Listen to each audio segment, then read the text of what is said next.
I have 5 survivor tips to help you increase your chances of escaping. Stick around till the end because the last tip is really important. But first, are you tired of constantly getting caught, hooked, and then sent straight to the entity? As survivors, it's not always easy to make it out alive. But with the right strategies, even you can increase your chances of surviving every trial. In today's video, I'm going to be sharing 5 survivor tips that you need to know about. Whether you're a new player or a hardcore veteran, these tips will boost your survivor game and help you escape more matches. So let's start with tip number 1. Use the environment to your advantage. Dead by Daylight's maps are filled with obstacles, windows, and pallets that can keep you alive longer. When you're in chase, looping the killer around safe structures like jungle gyms or pallets will buy you precious time. The key here is to stay unpredictable. Don't just run in straight lines. Mix up your movements, fake a window vault, or double back to confuse the killer. But try not to be so hard on yourself if it doesn't always work. Sometimes it can be really hard to read a killer. Either way, this will force the killer to either waste time or switch to another survivor. Tip number 2, manage your time wisely. Gen efficiency is key. As a survivor, your primary objective is to repair 5 generators to power the exit gates. And every second counts. Try to split up when possible and work on separate gens. This will force the killer to cover more ground and slow down their progress. If you stick together, you risk giving the killer more opportunities for downs.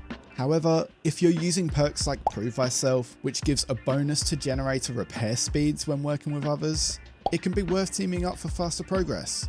Just be mindful of the killer's location and have an escape plan ready if they approach. Tip number 3, stealth is your best friend. So stealth is your best friend. You don't always need to run from point A to point B. Sometimes the best move is to crouch, hide, and wait for the killer to pass by. Staying out of the killer's sight not only keeps you safe, but also allows you to finish objectives undetected. Remember to be aware of your surroundings. High grass, walls, and lockers are great places to hide, but only if the killer doesn't spot you first. A well-timed hide can be the difference between life and death, so use stealth to your advantage. Oh, and just an afterthought here, but this doesn't mean spend 99% of the match hiding. Do it when you need to. Don't be that survivor that's hiding in the corner whilst your friends are taking the grief, or hiding in the basement.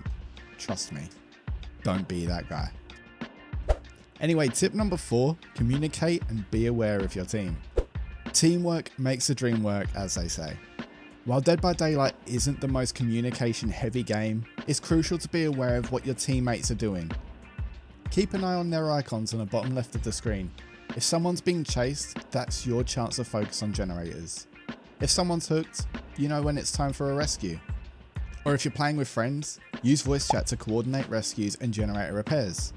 But if you're only playing solo, pay attention to the subtle in-game clues, like seeing pools of blood or hearing the killer's terror radius to know when a teammate is being chased. Smart teamwork leads to more escapes, so don't be afraid to step up when the team needs you. And finally, our last tip, the one you've been waiting for. Learn to loop and when to drop pallets. Mastering loops and knowing when to drop pallets is a game changer. When you're in chase, your goal is to waste as much time of the killers as possible. Looping is a technique of running the killer around an object multiple times to keep them busy.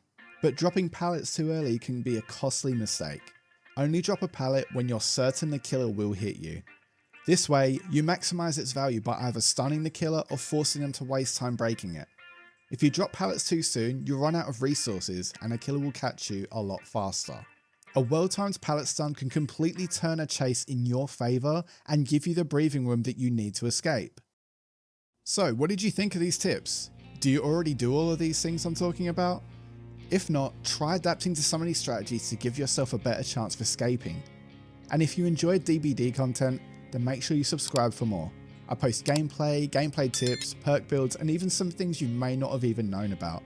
But with that being said, stay safe gamers, and I'll see you in the next video.